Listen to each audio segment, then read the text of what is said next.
en welcome in Amsterdam. Hello and welcome to Amsterdam. Welcome, in fact, to City Breaks Amsterdam, episode 10, Tulips and Diamonds. I'm Marion Jones. You might be thinking that tulips and diamonds are a strange mix for an episode, but they are the two things which keep coming up when you consider the question, what do we associate with Amsterdam in terms of products, things that are made there, things it's famous for? You might have seen the Netherlands described as the flower shop of the world. You are surely going to visit the flower market on one of your wanderings up and down the canals. And you may also know that Amsterdam is known as the City of Diamonds, because it has such a long history of trading in that commodity. So this episode then, a little background on each topic and a rundown of places you can go and visit to find out more. So let's start with the tulips, which of course did not originate in Holland. They grew first on the mountainous slopes in Asia, Himalayas and whatnot. They came westward via Turkey and arrived in Holland, we think, in about 1550, where they soon became very popular. Pretty, exotic little flowers, all sorts of colours and varieties available.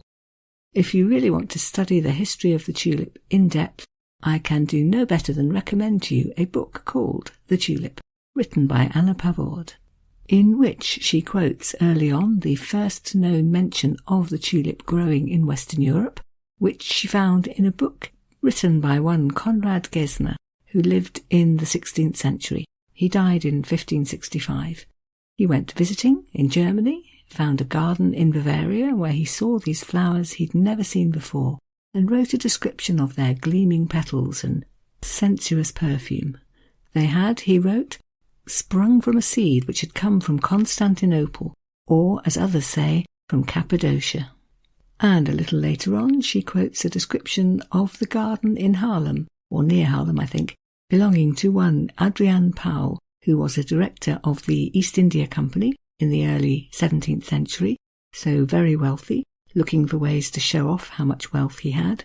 And, as Anna Pavord writes, growing tulips in your garden was one of the best ways to do that. Quote, his house, which was just outside Haarlem, stood in magnificent gardens where tulips grew clustered around a mirrored gazebo. The mirrors gave the illusion that the hundreds of blooms were thousands, for even Adriaan Pauw could not afford to plant thousands of tulips. For rich merchants, fountains, aviaries of rare birds, and temples in the Greek style were standard accoutrements of the garden, but the tulip was the ultimate status symbol, the definitive emblem of how much you were worth. And it was linked to this great value that the tulip mania, or the great tulip crash, came about. Also in the 1630s, prices were rising, so fast in fact that people were tempted to speculate. They even mortgaged their homes and industries to buy bulbs, hoping then to be able to resell them at a higher price. It all got so crazy that the actual bulbs were not exchanged anymore. Some of them weren't even dug up. They were just bartered in a sort of virtual way. And of course, eventually, things went badly wrong. As Anna Pavord explains, quote, once there were more sellers than buyers in the market, and given the number of people that could easily happen, the collapse of tulipomania would be inevitable. It was. Trade in 1637 began briskly enough.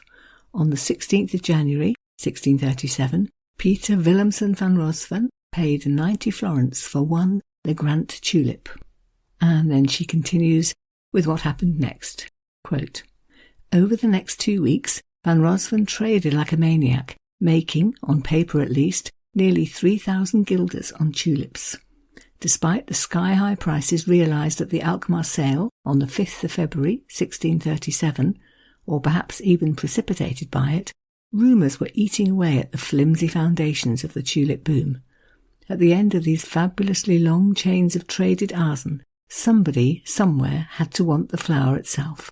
If nobody did, the whole edifice would fold, as it did, spectacularly, when all dealing in tulip bulbs was suspended in the middle of February 1637. So that, in a nutshell, is what happened, and the result was the collapse of the whole market, leading to lost fortunes and financial ruin for many citizens of Amsterdam.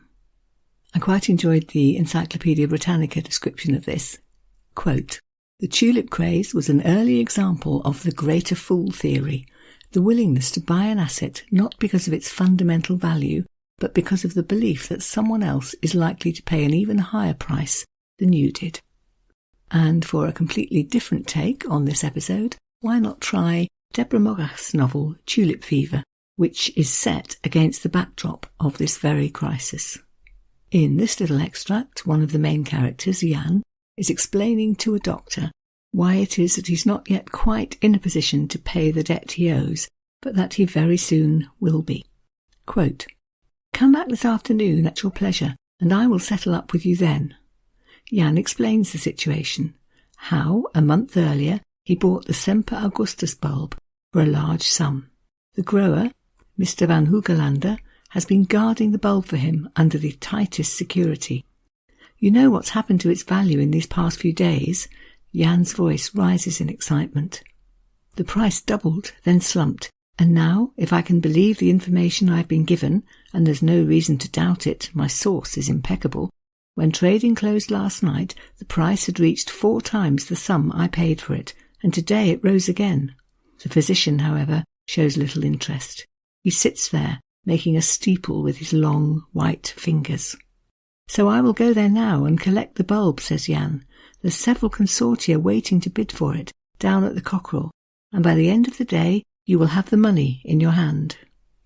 I won't spoil your pleasure at reading the novel by telling you whether that comes true or not, but it does give an impression of the fevered excitement that surrounded this episode. Jumping forward to today then, suffice to say that the Netherlands is now one of the biggest exporters of tulips in the world, about 2 billion bulbs a year, I believe. And for more on all of this, you can't do better than visit the Tulip Museum. Yes, such a thing really does exist. It's quite small, it's a shop really with added displays, but it's tucked away on the Prinsengracht, so easy to pop into if you're wandering the main canals of the city, and definitely worth doing, I'd say. You can see displays on the history, beginning in the wilds of Asia, coming to Europe via the gardens of Ottoman sultans, brought to places like the Netherlands by ambassadors and other travellers. You'll glean lots of interesting information about, for example, how so-called broken tulips were very popular in the early days. They were the ones that weren't just one colour, but had broken colour schemes, actually caused by a virus, in fact, so making them weaker and prone to die out, but their very scarcity made them increasingly popular. You might learn more about the tulip Semper Augustus, the one that Jan was hoping would make his fortune in the extract I just read, about which somebody writing in the Amsterdam Chronicler in 1673 wrote, "The colour is white with carmine on a blue base, and with an unbroken flame right to the top. Never did a florist see one more beautiful than this." So sought after, in fact, that at the height of its popularity, buying one bulb could cost you as much as buying a house on one of the canals. Or to explain the outrageous costs another way, I learnt that the most expensive tulip bulb ever sold went for something like 500 times the average daily wage of one worker. You can also find out more about the long, slow building back after the crash, 200 years or so, to re-establish the tulip industry in the Netherlands.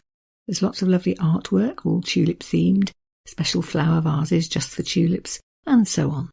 And if you pop into the shop, you can buy not just souvenirs, but also bulbs. And our experience was that the assistants there were very knowledgeable and keen to advise on which ones might grow well where you came from. The shop did seem to be full of foreign tourists, and also on how to nurture them so that they grew to their very best.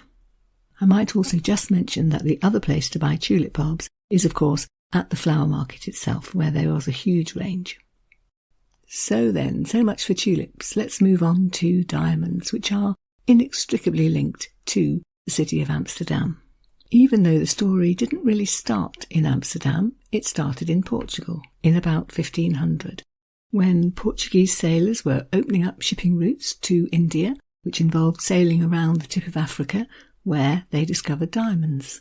And gradually, began importing them into Portugal, where the city of Lisbon gradually became a hub for trading in diamonds and processing them. But in 1580, when Portugal was conquered by Spain, the Jews began facing persecution, and many of them fled to the Netherlands, having heard that freedom of worship would be guaranteed there. When they arrived, they discovered that they weren't permitted to join guilds, and that they could only work in the so-called free professions, one of which was the diamond industry. A few decades later, the East India Company was founded. Many more diamonds found their way then back to Amsterdam. Gradually importing moved to London, but processing rough diamonds did stay in the Netherlands, centred on Amsterdam and Antwerp. There was a big boost in 1735 when Dutch merchants got the sales monopoly for Brazilian diamonds, now the source of many of the world's best stones. And it's estimated that by 1750 there were some 600 families in Amsterdam living off the diamond industry. It continued as a cottage industry, so polishers and cutters working mainly from home, until 1822, when the first diamond polishing factory was built in Amsterdam. That one ran on horsepower, but 20 years later, in 1840, the first steam-driven polishing factory opened. As it happened just as big new diamond mines were opening up in South Africa, all of which meant this was a period of real growth for the diamond industry in Amsterdam. Lots of money was made. The average weekly wage for a polisher was said to be 10 times that of an ordinary worker. And trade flourished then on into the 20th century, where, of course, there were major problems, not least the crash of 1929, which had a big effect, and the Second World War. Holland was occupied between 1940 and 45 by the Germans, and the vast majority of the Jewish population then disappeared. For example, there were 2,800 Amsterdam diamond workers deported to the camps, and after the war it's believed that only 300 of them returned to the Netherlands. The 1980s saw the marking of 4 centuries of Amsterdam as the city of diamonds. In 1986, various things happened. A commemorative monument was set up, erected as a tribute to all the thousands of diamond workers and merchants who'd worked in Amsterdam over those 4 centuries. The Amsterdam Diamond Foundation was created, and in 2007 there opened the Amsterdam Diamond Museum. So a history then set to continue. And as far as places to visit go, I would recommend Costa Diamonds. I think it's called Royal Costa Diamonds actually, which is a company, but where you can visit. They've got a museum attached. You can see some diamond polishers at work, and there's lots of information on display. As soon as you walk in, for example, there's an explanation of something called the 4 C's, which are 4 ways to rate a diamond, say how valuable it is. And the C's stand for carat weight, colour, clarity, and cut. So carat is the weight, 1 carat being 0.2 grams. The best diamonds as far as colour goes will be rated exceptionally white, or the next rung down, rare white. As far as clarity goes, there are 7 grades, starting with pure and followed by very, very small inclusions, right up to distinct inclusions. 8 different cuts, apparently, oval-shaped, pear-shaped, something called princess shape, which I'm told refers to a diamond cut in a square shape.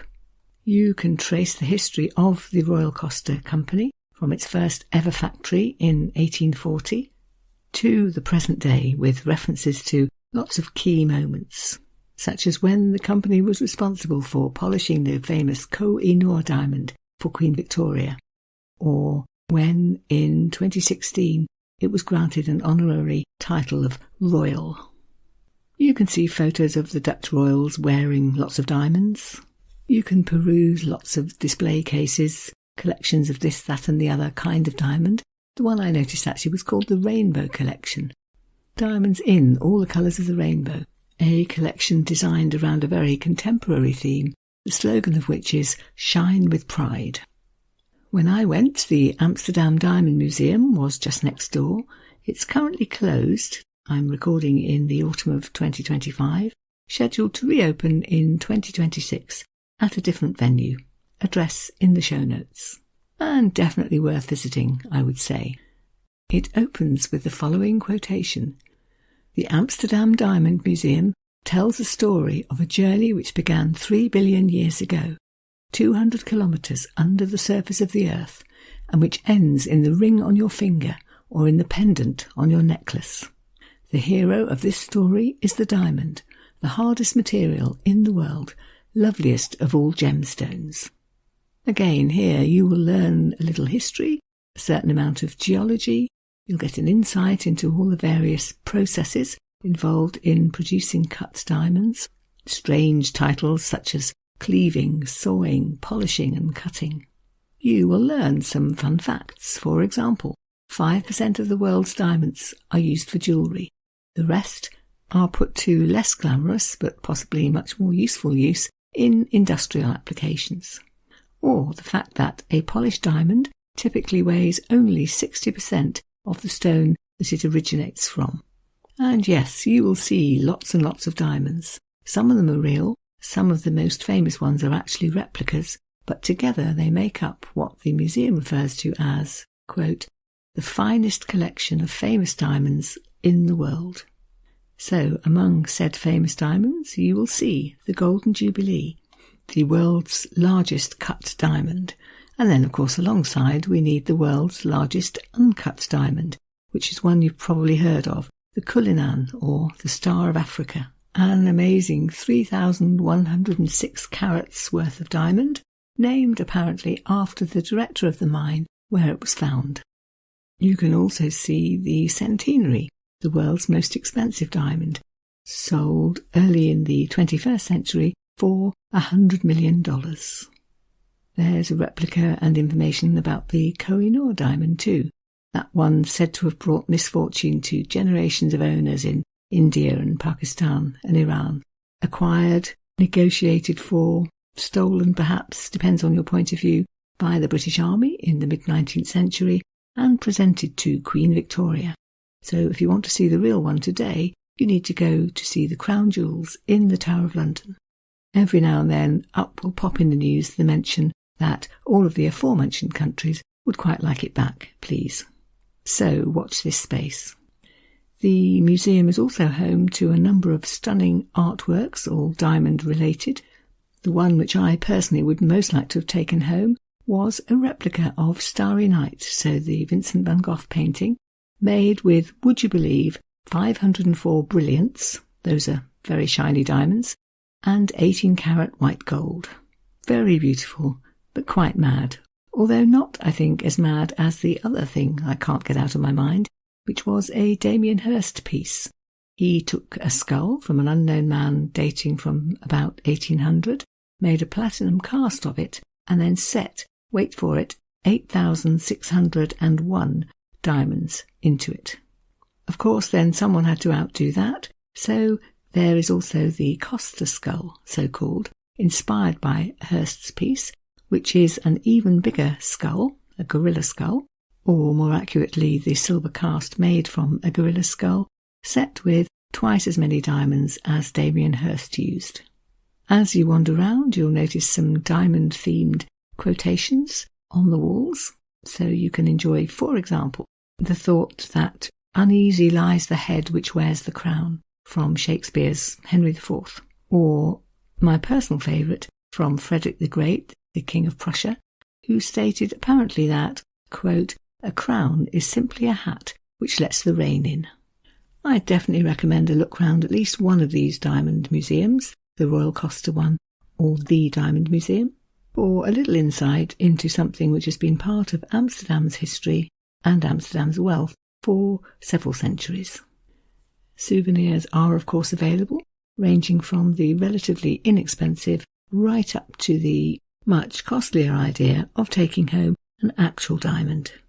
If you can't run to that, you may wish to revert to the idea of a bag of tulip bulbs. So that more or less rounds off today's episode. If you have been listening to the Amsterdam series as it's come out, you may be aware that City Breaks has been on a little break, but we are pleased to be back and hope that you will continue listening along. If you haven't heard the earlier Amsterdam episodes, please do have a look for those. You can find them either where you got this podcast, or you can hunt them out on our website, www.citybreaks.co.uk. This being episode 10, we have already been around all the main sites, the canals, the Jewish Quarter, the art museums. We've dug around in the history through topics like Amsterdam's Golden Age and the occupation during World War II. And in fact, we're nearing the end of the series.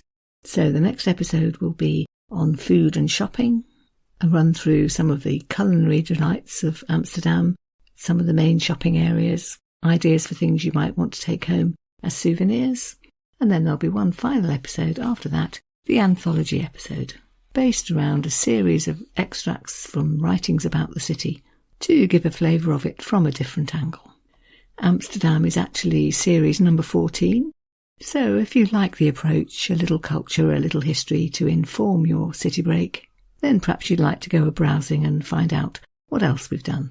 We've got some big hitter cities, London, Paris, Berlin, and a whole range of other cultural gems. Think Seville, Edinburgh, Valletta, Munich, and others. You'll find on the website a blog post for every episode, with a summary of the information that was given, pictures, reading suggestions, and links, all of which we hope is a handy guide that will enhance your visit to said city, or perhaps just whet your interest in the city, even if you're not going anytime soon. For today, though, it's time to round up, to thank you very much for listening. I think the Dutch for thank you might be dank u wel, and possibly also hartelijk dank.